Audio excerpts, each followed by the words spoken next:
Nandito tayo ngayon nito sa Triple P campsite dito sa Norzagaray, Bulacan. Nag-overnight kami dito eh. Dito yung sinetup namin na tent, dito yung napili namin pwesto. Ito dito yung kila Buboy tsaka kay Andy.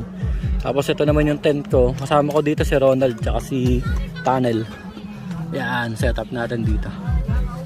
Ang bayad dito sa tent pitch yung 100 kada isang peraso ng tent. Nasa gitna kami ng mga cottage na table. Ayan. Tapos ito lang yung parking area. Nasa likod namin. Linggo ngayon, dumadami na yung mga tao. Ito yung mga nag-camping pa dito kagabi na nakasabay namin na mag-overnight. Ayan, ang dami niyan. Ito na yung ilog na paliguan mismo. Ayan, ang ganda oh. Yung entrance nga pala dito pagka overnight, 200 per head. Tapos kapag day trip lang, 70 pesos per head. Yung mga life vest na sinusuot, kasama na yan dun sa entrance na binayaran. Kaya halos